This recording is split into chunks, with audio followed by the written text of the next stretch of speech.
Bathed in hallowed light, the infidels looked upon the impurities of their souls and despaired. The Book of Tao. Dearest Elspeth, it is quite natural to forget. Survival lies in the forgetting. To remember all things in perfect order requires so much attention and energy, too much. That is the object of this missive to you, to alleviate the burden of either forgetting or remembering, as each robs you of the benefits of the other. Instead, let these words remain close to your heart. Sleep had not come easy to Elspeth since she arrived on Dominaria almost a week ago. She had rested, taken time to bathe in this lonely tower's facilities, and meditated by reciting her old nightly vows. But not even the steady patter of rain could usher her through the gate of dreams. To fill the listless hours between dusk and dawn, she'd drill in the grand hall of the tower, moving through the battle stances she'd learned as a squire in Valeron. When she'd first arrived on the plain, the hall was empty, allowing her all the space she wanted to swing her sword. But in a matter of days, the hall had become increasingly crowded with Saheeli's metal soldiers. Elspeth accepted command of this mechanical garrison at the fairy's request. It made sense. She had the most battlefield experience of any planeswalker in the tower. Still, these constructs were poor substitutes for real knights. What did they know of wounds suffered in another's defense, of braid uttered on others' behalf? Well, some divine being. Nothing. Steel only knew steel. Elspeth positioned the spade-shaped blade of one of the soldiers, a construct that resembled an armored bipedal beetle. Then she settled into first guard, holding a buckler she'd wrenched off one of the soldier's arms. First guard the second, she swung a backhand sweep from her left, her blade clanging against her silent adversary, then returning up to her temple. Second guard to third, Elspeth swung again, bringing her sword back down, the blade so close to her ear that she heard it sing. Third guard to fourth. Arcing her sword high once more, she tapped the metal soldier's head. Fourth guard to fifth. Finally, she brought her sword down in a hard chop, sweeping the point of her blade behind her. Acceptable, now do it again. 1, 2, 3, 4, 5. Again, faster. 1, 2, 3, 4, 5. Not fast enough. Do it again. 1, 2, 3. Elspeth stumbled, her sword falling from her grasp and clattering onto the floor, exasperated. She threw the buckler as hard as she could across the room. There was once a time when she didn't have to think about how to fight. The motions were grafted onto her muscles, engraved into her bones. No extra thought necessary, no hesitation conceded, but after all her experiences on New Capenna, her movements had felt sluggish, her sword arm shaky. Your trinket, said a soaked Wren, stepping in from the rain. 7, the Dryad's partner tree, also dripping wet, held Elspeth's shield out for her. Thank you, Elspeth said curtly. She took the buckler and retrieved the sword, then resumed her stance opposite the metal soldier to start the sequence again. Wren hovered, watching her. Is there something you need? Elspeth asked. You inhabit 2 melodies. How is this possible? What do you mean? Every being is part of a song, said Wren, a melody that contributes to the whole. But you, there are 2 melodies in you. One is a single note, constant and unerring. The other is cleft, an aria throttled midway. She began. You must be mistaken. There is no mistake. It is as if you live 2 separate lives, one in light, one in shadow. You're wrong, snapped Elspeth, slamming her sword back into its scabbard. Very well, Wren said, 7 obliging by stepping away to give Elspeth space. Elspeth grimaced. She hadn't meant to be so short, but she disliked the way the Dryad proclaimed things about her, as if a handful of days was enough to dissect her soul. Wren, forgive me, Hold, said Wren. There is a disturbance in the rain's rhythm. Someone is outside. Elspeth unsheathed her sword and approached the massive entrance at the front of the tower. She rued the existence of such an open throughway into the tower's interior. A drawbridge would have been tactically superior. A barbican with a moat even better still. Anything to bar the way of an advancing army. Can you tell how many? Elspeth asked. 2, human in size. 2 people was no invasion force. Nevertheless, Elspeth erred on the side of vigilance. Wake the others, Ren. I'll investigate. We will go out together. I suspect the noise will act as a suitable alarm. Elspeth and Ren marched into the rain past the courtyard, down the shallow scalloped stairs and onto the stone pathway which had been reclaimed by grass and dirt. Show yourself, Elspeth yelled. Who is out there? No answer. If there was danger, Elspeth didn't want to take any chances. Stay close to me, Ren, said Elspeth, casting a light spell onto her shield. Then, with the tip of her sword, she scratched a circle around Ren and herself, speaking a word of power. At the first sign of aggression, she could empower the circle to ward against any hostile magic. She shined her shield out into the darkness, revealing 2 figures approaching. They stepped forward without weapons drawn, without a threatening gait. Not only that, but Elspeth could feel the presence of magic evidenced by the faint green glow surrounding the figures, as well as the subtle tug of planeswalker sparks. But were they friends or foes? Elspeth held her sword fast. She'd be ready either way. When the figures were only a few feet from the circle, one of them, a woman with fiery red hair, raised her hand and called out, "Are you Elspeth?" That's Chandra, I think. Solid, constant, loyal. Commitment in a squire is commendable, especially when skill is lacking. More than once, you chided Aran on his handling of a blade. You knew that he could never be a true knight of band, strong of arm, good for a well-placed sword blows in an arena, but a member of a sigilled caste, he'd never be worthy. You let him take to the battlefield anyway. No wonder he fell. The boy playing at being a man. When you brought him back with your healing magic, he looked upon you as a hidden goddess. You'd given us hope. He told you when you visited his recovery bed, "I trust you." And why not? Mentors do not forsake their charges when they need guidance the most. But you did.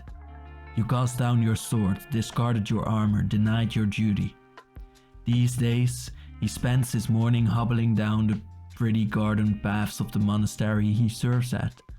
The pain that racks his body is nothing compared to the emptiness in his soul. He has finally learned your true lesson. Do not hope, it is not for you.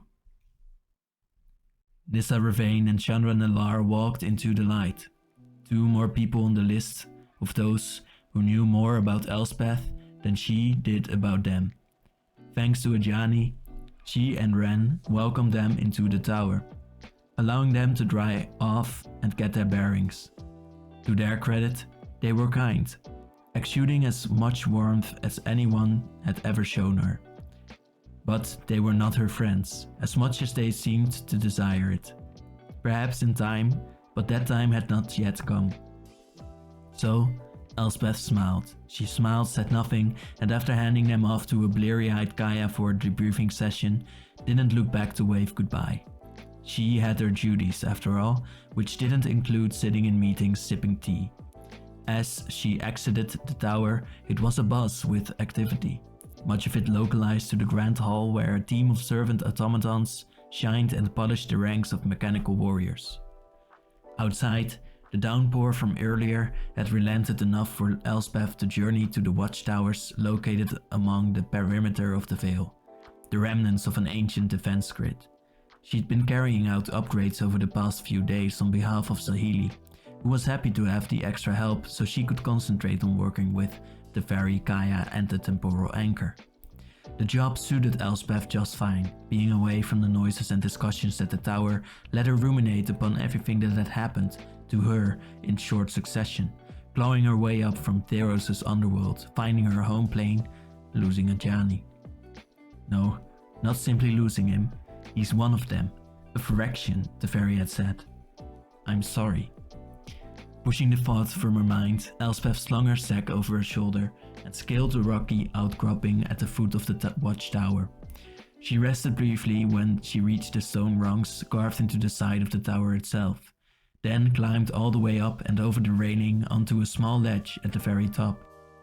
At the center of the covered platform were the remnants of a turret that once fired harpoon-like projectiles at any intruders within range. Now only its base remained, a heap of crumbling stone. Elspeth pulled a steel-clad cylinder from her sack, then turned to give a couple of swift kicks to the old turret, toppling it easily. She set Saheeli's cylinder in place and inserted a small yellow crystal into a depression on its top. In a matter of moments, the cylinder rolled over its own accord and unfolded itself twice over, forming a tripod base and a short barrel from which bolts of energy could discharge. "That's it," she said to herself, and sat back against the wall of the turret chamber. She closed her eyes, breathed in the cold air, and cleared her mind. Out of habit, she began to recite the prayer of Asha, Ban's guardian angel. "Stray not into sin," Elspeth began, then she stopped. No matter how hard she practiced, no matter how many mantras Elspeth recited, Asha had no obligation to heed her. Elspeth had thrown away her oath when she deserted Alara. Then what of her other patron, Heliod? A petty tyrant, a malefactor, and murderer unworthy of her devotion, now deservedly chained to a rock in Pharaoh's underworld. Other gods waited in the wings. Sarah, right here on Dominaria, to name one. All promising favor for faith. And that was the problem. What faith do I have to give? Everything I love is gone. Everyone gone. Nothing to believe in. Then she remembered that wasn't altogether true. There were some left. Goth was alive, Vivian had proven herself a true friend, and then there was Giada. She wondered if Giada could see her now, somehow, if there was any chance. "You told me that I had everything I ever needed," Elspeth said quietly. "But the Phyrexians, all they do is take and twist and destroy until there's nothing left of you but hate and despair. And I hate them so much for what they did to Ajani. You said my failures don't define me, but when I lay my head down to sleep, all I see are those I wasn't able to protect." Giada heard her. She didn't answer. Elspeth didn't expect she could. "How much would you give up for love? Ask Daxos of Meletis, as he has given up everything. Who he was, what he stood for, that which he adored. None of these are within his grasp any longer. For him, there is only Heliod, his fallen lord, whose punishment did not relieve Daxos of his duty. By day he is forced to carry out the sun's will, his restored life an eternal yoke. But at night, in his dreams, he wanders unshackled, calling out your name into Erebos' infinite meadows of 6 battled asphodel made of sharpest glass. As the edges slice his legs, causing them to weep blood, he pauses to feel pain, for in his waking life he feels nothing at all. Once a moon, his mind further free to traverse deeper into Krufix's realm, and what do his oracle eyes show him? They bring him to you. A Vesimal, to be sure, but real enough for Daxos, standing atop the multi-headed corpse of Polykranos, the World Eater, its black blood still fresh upon your hands. Why do you deserve a life without suffering, he demands to know. You answer by mocking his tears, then thrust your blade through his chest, into his heart. Daxos wakes up soon after and prepares for the dawn. The rain returned just as Elspeth arrived at the tower. She made her way past the glares of silent metal warriors back to her room, but stopped short when she heard voices coming from the corridor outside her door. Peering around the corner, she recognized 2 people seated on the hallway floor, Chandra, Joda, a jug of wine between them. "She was so mad," said Chandra, "threatened to drown me. I didn't even burn the whole forest down, just one teensy-weensy part of it. I mean, trees grow back, eventually. Oh, and don't tell Nissa any of this." "Drowning. She stole that threat from me," said Joda. "Ah, Jaya. always good at destroying. Not quite as adept at creation. He took a long drink from the jug. Heavens, you didn't taste her cooking, did you? Ugh. Chandra yanked the jug from Joda and gulped down several mouthfuls. Don't get me started on the quiche. Joda burst out laughing. She made the quiche again? After that, eggs were forbidden within 5 miles of Carroll Keep. I'm not kidding. We paid a priest from Zanara to cast a ward to keep chickens away from the place.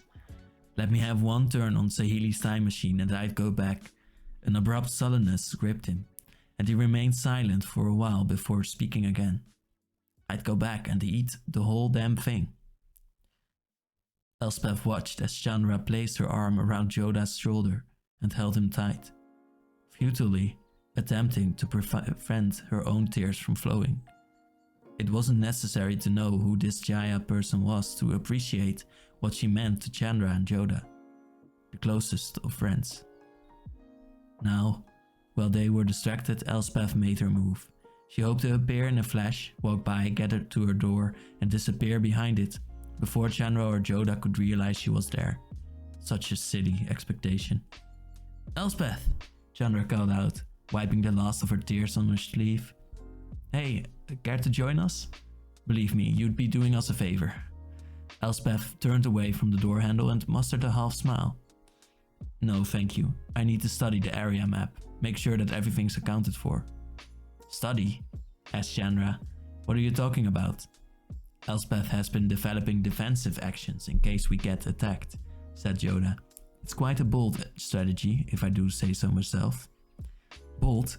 She wasn't so sure. Desperate seemed more accurate. In addition to setting up the watchtower, she'd been working with Joda, Kaya and Sahili on measures to take in the event of an assault on the tower. It would happen eventually, that was certain. So, it was imperative to have a plan in place. Even a plan that had a remote chance of succeeding was better than having none. Thanks. She pressed down on the latch and felt the catch on her door give away. Anyway, I'm sorry to interrupt. Wait, said Joda, suddenly serious. I know things have been odd for you here. He mentioned to the empty space on the opposite side of the hallway. You're among friends, please. There was something about Joda that she couldn't deny, a strange familiarity that she couldn't back but nevertheless pulled at her. Perhaps it was as simple as his kindness to her when she arrived at the tower. The mere act of telling her that she was welcome no matter what. That whatever difficulties she was having, she had the space to deal with them as she needed. For that Elspeth could relent. She pulled her door shut and sat down on the floor across from him. I'm sorry about your friends, she said. With all this madness happening, it must be difficult to mourn. We're not mourning, said Chandra, offering Elspeth some wine. We're celebrating who she was. That's the way Jaya would have wanted it. Elspeth pushed the jug away. I didn't know her. Then tell us about someone you did know, Chandra said. Someone gone too soon. Elspeth thought about the names. There were many. Some she couldn't bear to consider dead. Others whose fate she didn't know, and still others in the murky in-between. One name emerged from the recesses of her mind, one she hadn't uttered since before Heliod struck her down. I knew a man, she said, an artificer from Urborg who fought beside me on New Phyrexia. He was exasperating and pretentious. She couldn't help but smile when she thought of him. But he was also brilliant and brave and loyal. The kind of person who would venture across plains on the shoddiest of information because he thought his friends were in trouble. Venser, said Joda, taking the wine and gulping some down. You knew him?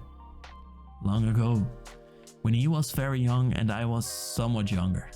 I'm ashamed to say that I punched him in the face for circumstances that weren't his fault.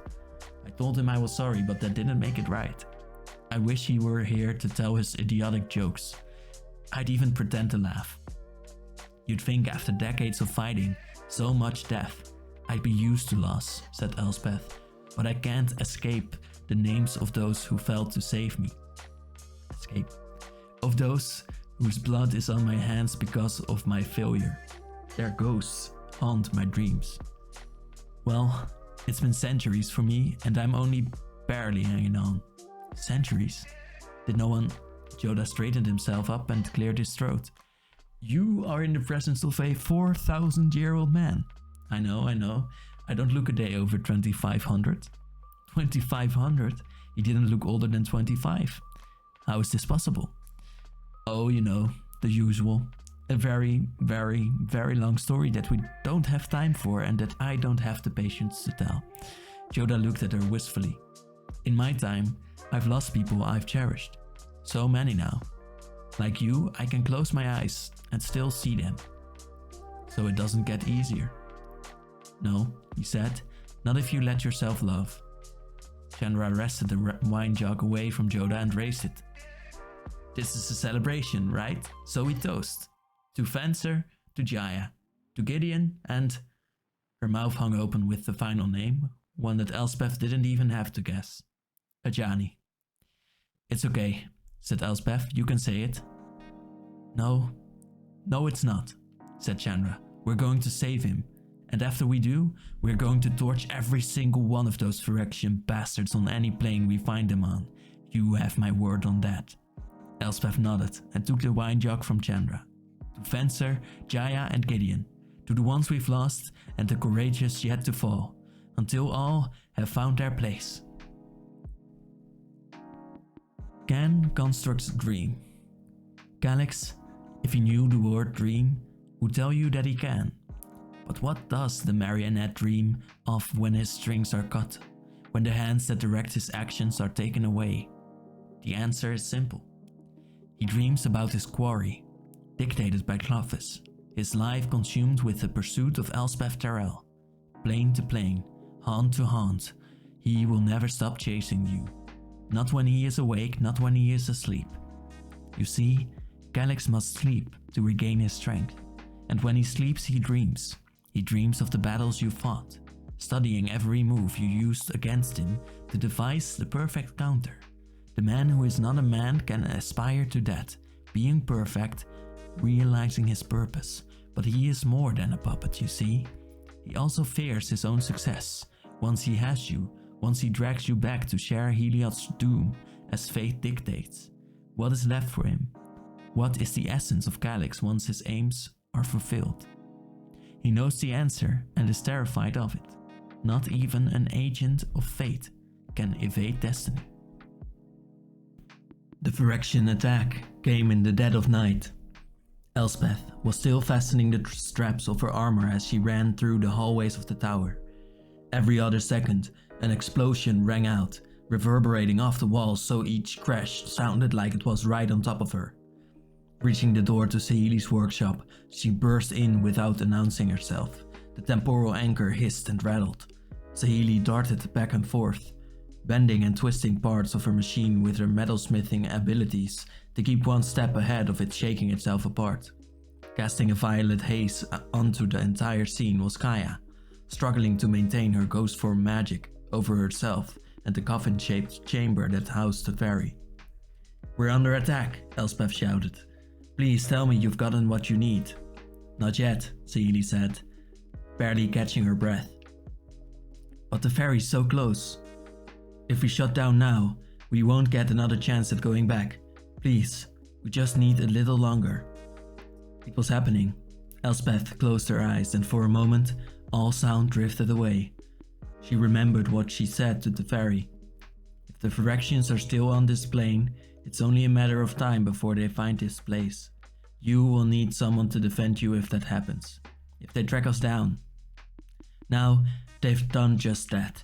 She tightened her buckler onto her arm and unfastened the snap that held her sword in its scabbard. She felt for the small flask of Halo slipped into her belt pouch. Then she took a breath. It's time. Bar the door when I leave, she ordered. Then ran back the way she came. Faint shouts and clatter ascending, every deafening boom. When she arrived in the grand hall, Ren and Nissa were already there, watching out one of the cathedral-like windows at the watchtower turrets, firing bolts of blue-white energy at a dark shape floating below the storm clouds. What is that? Elspeth asked. A skyship, said Joda, stepping out of a magical portal and into the chamber. Look there, our thopters. The thopters, visible only by their running lights, shrieked into view, headed toward the skyship.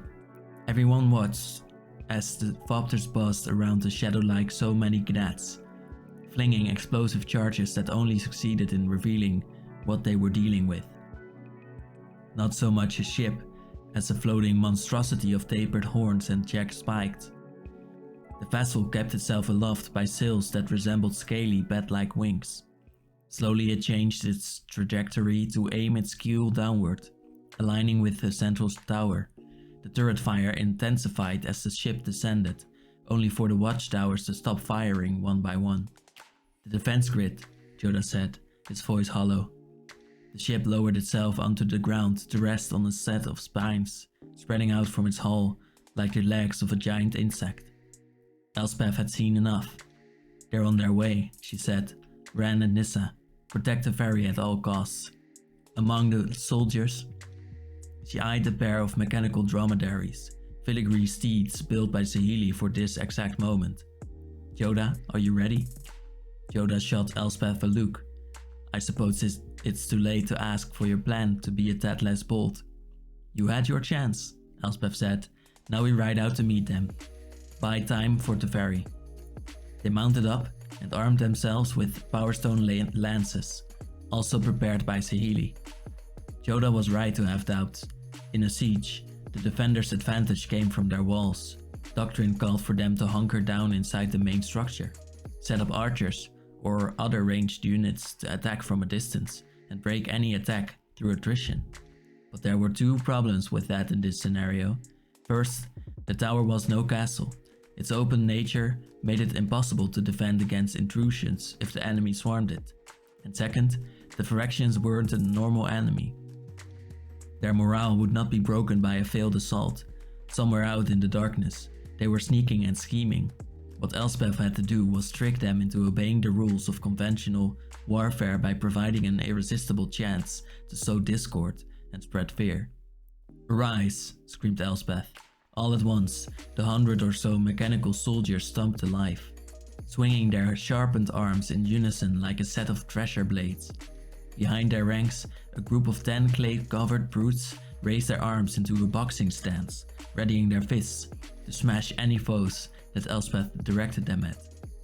The construct's unblinking eyes, all trained on Elspeth, pulsated with a soft golden light. Assemble!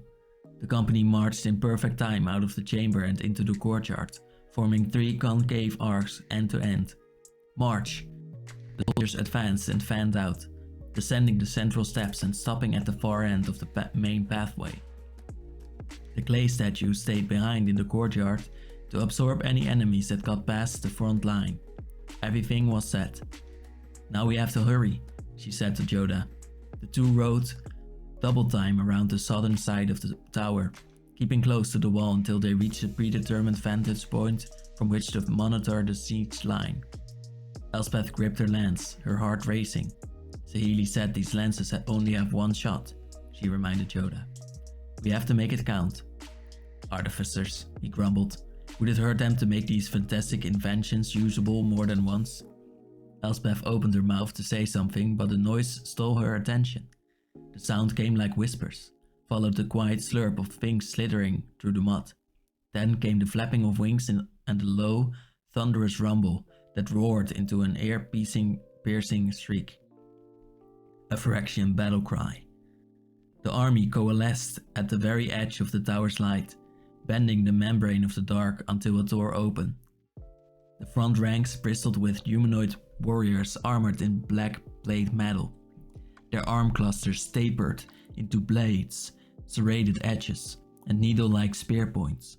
Behind them strode mounted units, or what Elspeth first thought were knights on giant lupine creatures, but they moved too swiftly, navigated the slippery terrain much too well to have been steed and rider.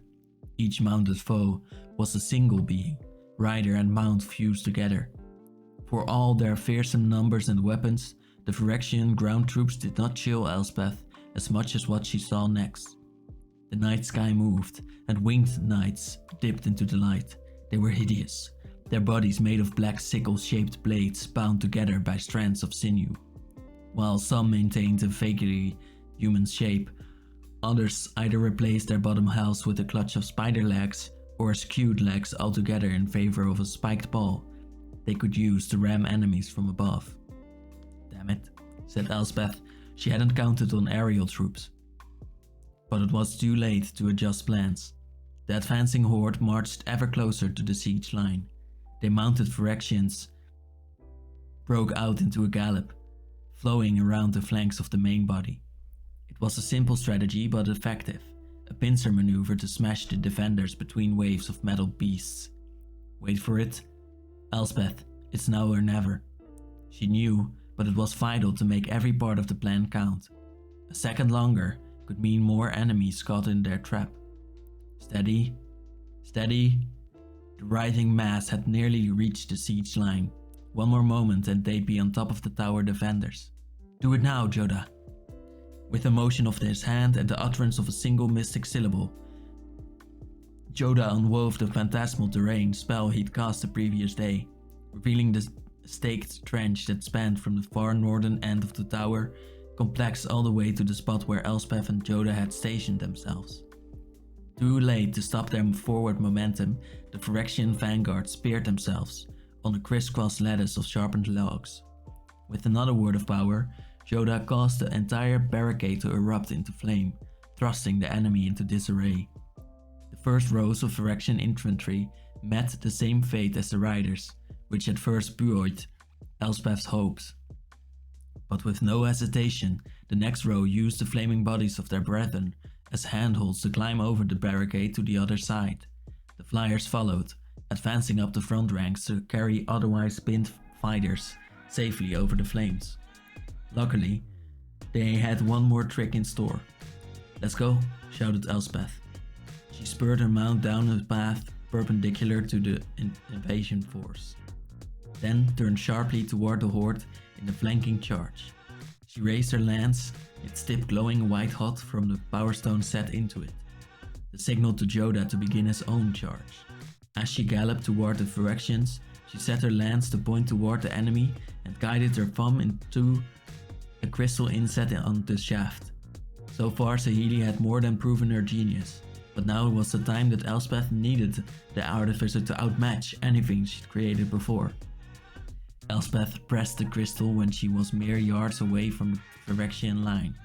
A burning sensation overcame her hand as the lance's power stone grew intolerably bright. Then it shattered, its pent-up power erupting as a band of energy that streaked across the battlefield to connect to its mated pair, the power stones in Jodah's lance. Elspeth spurred her steed onward, gaining as much speed as she could before ramming into the horde, the energy band ripping through the Phyrexians like a scythe through wheat. She continued to drive forward, not daring to slow down for fear of an enemy blade getting past her greaves, or a grasping hand catching hold and pulling her down from her saddle. Elspeth reached the other side of the throng, decimated Phyrexians in her wake. She wheeled around, waited for the all-clear from Jodah on the other side of the field, then stormed back from the fray to cleave her way through more of the enemy.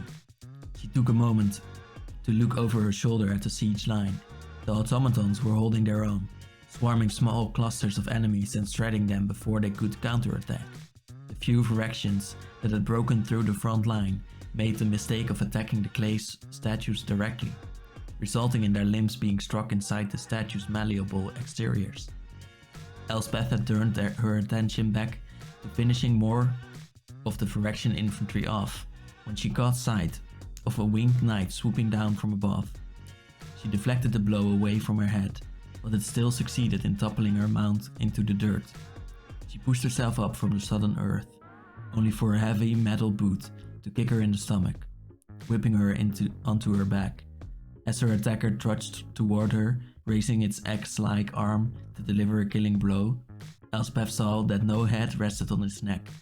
Instead, it seemed to see and sense through a flesh-stripped skull embedded in its torso. That was just the right distance for a swift kick of her own.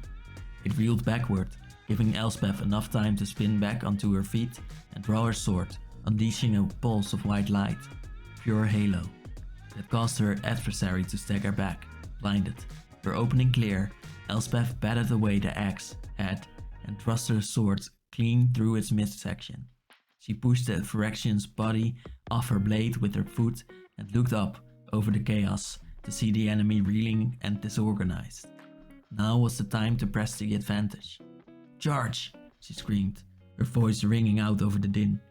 Upon hearing the command word, the Metal Legion defending the keep turned into aggressors, charging over the flaming barricade and onto the battlefield. Though not spooked, the remaining Phyrexians fell back to re-establish their siege line. Those that came within reach of Elspeth fell to her swings like they were dummies made of rags and sackcloth. She wasn't the only one to perceive this. The Phyrexians began to backpedal at Elspeth's approach. She gave them no quarter as she fought across the battlefield, parrying away blade and claw looking for Jodah. She spotted him, pinned down against the barricade by two more flying Phyrexians. Gripping her sword in both hands, Elspeth broke into a charge and uttered a spell. A moment later, a helix of light surrounded her body, launching her high enough to cut down one of Jodah's attackers. She swiveled upon landing in front of the other Phyrexian, arcing her blade upward to slice it out of the air. "They're waning," said Jodah. Elspeth surveyed the battlefield. The last of the winged Phyrexians had been tackled to the ground by clay statues and pulled apart. Mechanical soldiers pursued the remaining Phyrexian infantry into the muck and battered them down. High above their heads, Thopter squadrons chased teams of scourges, blasting them out of the sky. Victory was firmly in hand. Elspeth turned and embraced Jodah, her knees giving ever so slightly from the sudden wave of fatigue that washed over her.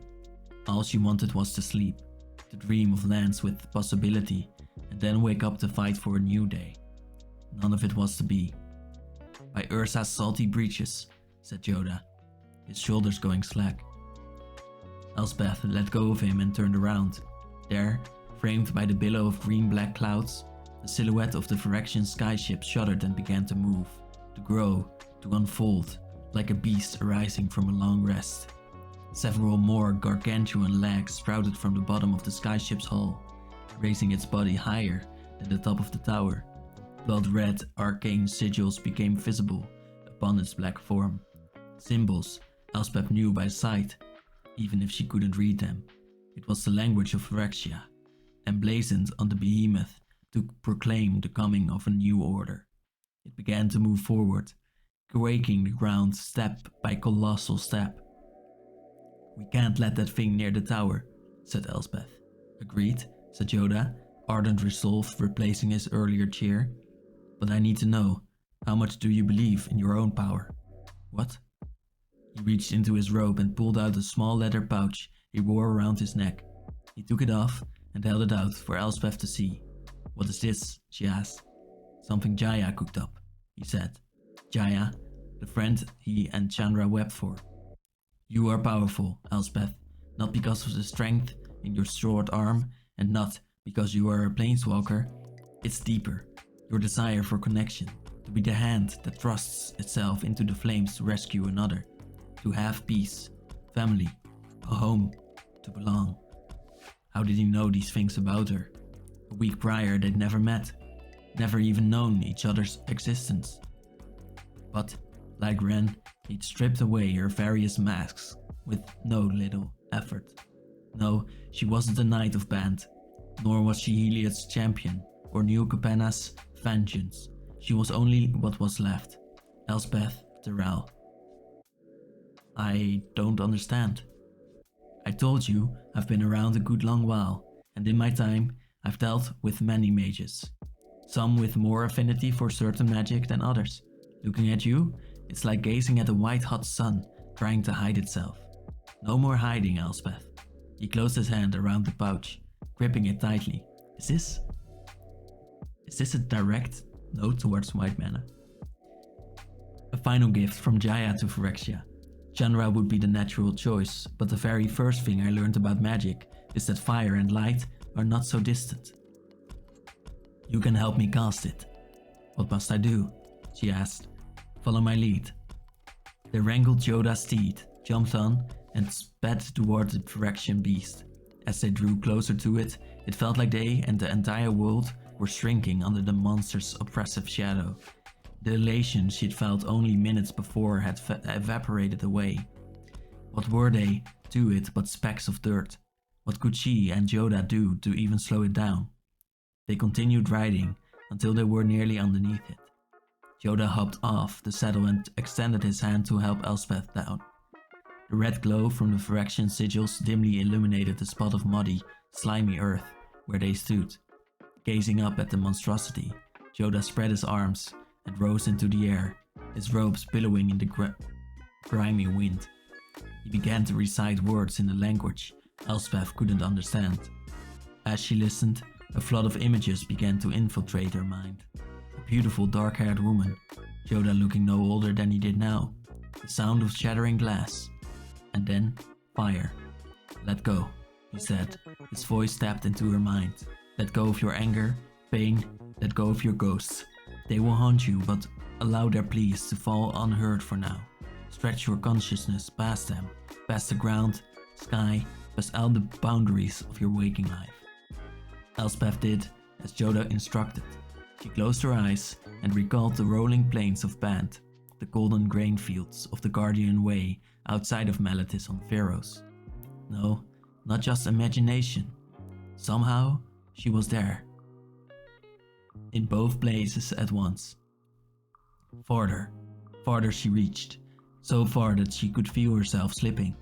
She was no longer so much Elspeth alone as she'd become everything. Her eyes shut open and she found herself at the heart of a torrent of energy surging through every part of her body. Now bringing it all back inside you, Yoda said. Root it as deeply as you can until you can no longer contain it. Elspeth willed the storm into her heart, her soul. The scorching energy began to tear her apart. Focus, Elspeth. Choose one thing, the one thing in your life that gives you strength, purpose. Channel your entire being into it. Ajani. Part of her wanted to consider him dead and gone, at least he'd been at peace. But another part of her needed him here. Needed there to be a chance of saving him, like Chandra insisted. Because he was the one, that one person in her life who could give her hope, lend her strength. Home is duty. Family is those you choose to defend. You have always had everything you ever needed. Now, Elspeth understood what Giada was trying to tell her, what the fairy beseeched her to do that first night after arriving on Dominaria. Her duty wasn't only to protect others, she needed to allow herself to be protected by those whom she loved, her family, to trust them, just like Ajani trusted her to rescue him. She would do it. She would bring him back. She would believe. A column of radiance poured out of her, blasting upward toward the sky, surging over Yoda in scintillating coils of power. She was connected to him, to Jaya's spell, her energy igniting a maelstrom of swirling, brilliant light around them both. She and Yoda were consumed by the blaze, becoming one with the storm. United, they willed themselves to expand wider and taller than the Phyrexian behemoth, melting it into slag and ichor before vaporizing it in a glorious whirlwind. Then the light vanished. She dropped to her knees.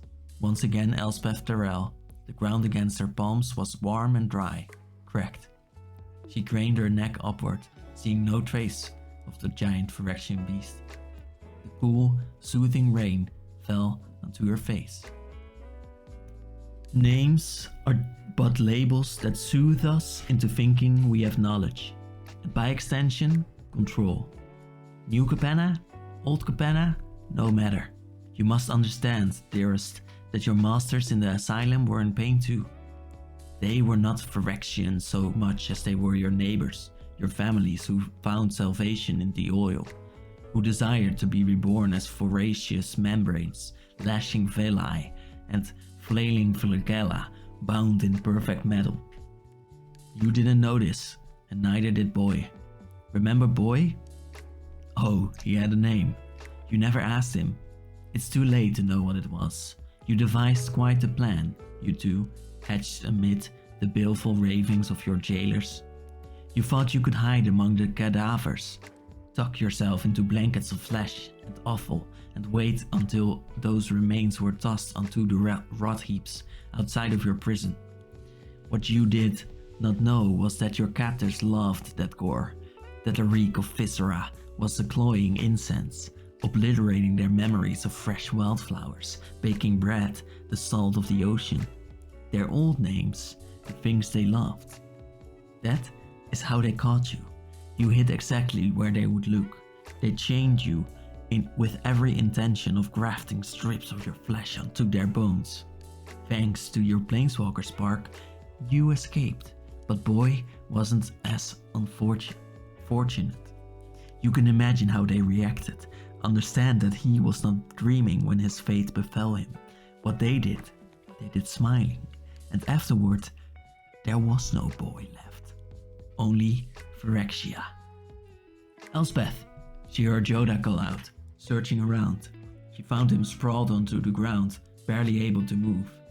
I can't believe that worked, he said, his breath labored. Elspeth pulled Jodah up to his feet, allowing him to lean on her, and together they shared a moment of silence, gazing back at the tower, its gentle blue glow calling them back home. You did it, he said. We did it, said Elspeth, her arm around Jodah's shoulder. You, me, and Jaya. I wish you could have met her. She would have liked you. Or hated you. Bit of a coin flip, really. He smiled. I know she'd be impressed either way. Suddenly, bright, blue-white flashes brightened the sky by the tower, followed soon by thunderous peals. For a moment, Elspeth thought lightning had struck the tower or its environs, but she couldn't trace any fork back up the clouds. No, the blasts were coming from ground level. The tower is under attack, said Elspeth, her stomach sinking. This army, this creature, they were a distraction. Yes, Elspeth heard someone say behind her. Turning, she saw a young woman, wearing a set of robes like those worn by Jodah and Teferi. In addition to the shades of red, blue and gold, the woman's garb added one key variation. A circular star-chart motif emblazoned on her breastplate, bisected by a solid line. The seal of Phyrexia. Rona, Jodah said. I can't say that it's good to see you again, but... Rona raised her glaive and sent an explosion of azure lighting at Elspeth and Jodah, launching them backward into the mud. Elspeth's world tossed and swerved like a capsizing ship. She groped for her sword and, finding its hilt, pushed herself up in time to see Rona standing over her weak and helpless Jodah. This is for the trouble you caused me in Yavimaya, she said as she plunged the point of her glaive into his gut, eliciting a sickening rasp from Jodah's throat. No, Elspeth screamed. She scrambled to her feet, fatigue weighing upon her like a titan pressing down on her shoulders.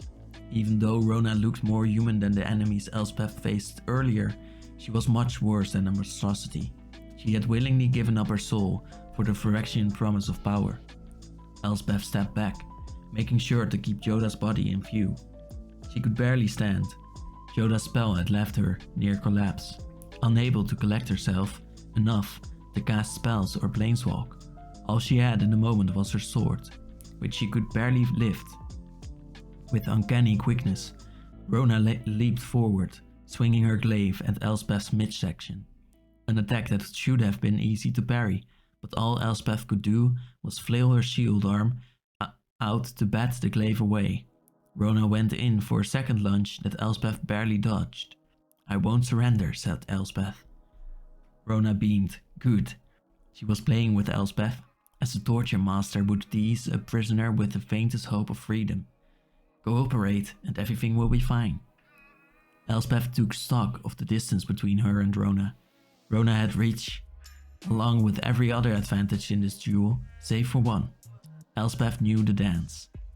Trust, she told herself, and with that, she held up her buckler as high as she could and crouched into first guard position. Gathering every shred of strength she had left, she held it all in reserve, waiting for one more opening. Rona gave it to her.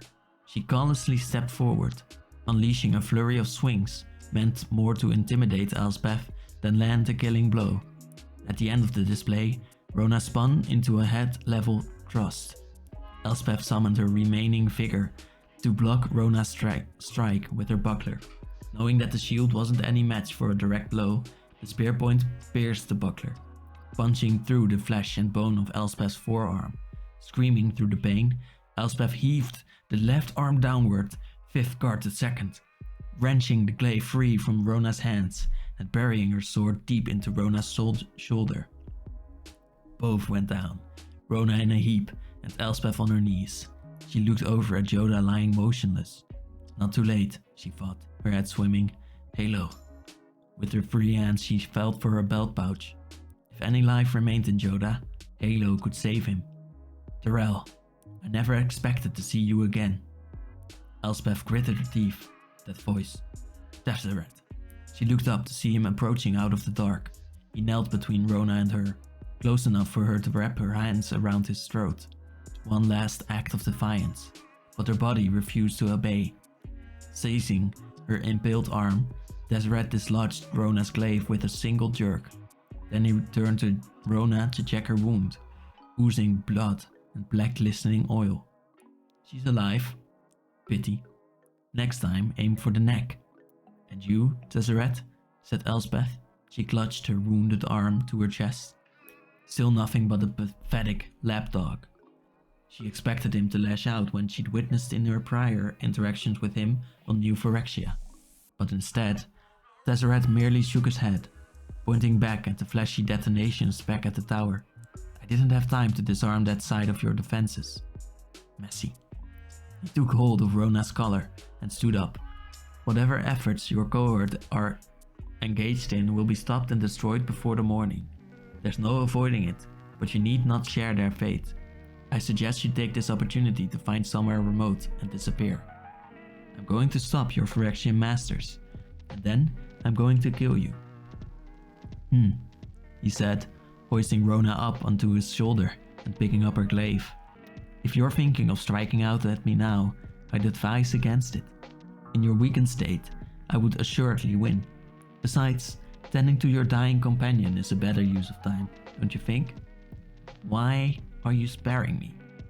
Small cracks, Tyrell, he said. That's how even the mightiest edifice begins to crumble. He bowed his head in what Elspeth could only guess was a twisted gesture of respect. May this be the last time our paths cross. Then he walked back into the dark. Exquisite ends are the most beautiful. So let this missive end with unctuous splendor, with tooth and edge, undulating muscle and slick ichor. It truly is a sight, your Phyrexia, a land where nightmares can have nightmares. The grand Cenobite. She has the sweetest of them all. Such horrors to tease from her mind, and such visions to implant, starting with you, the fearsome lady in white who has defied even death to have her vengeance. There are so many things to say, dearest, but the most appropriate is this. Thank you. There is a new purpose for my work, all because of you. So, when you are alone in the dark, remember that there is one among the countless planes that has you in the mind. You will always have your most dedicated admirer close by. Yours, always, Ashiok.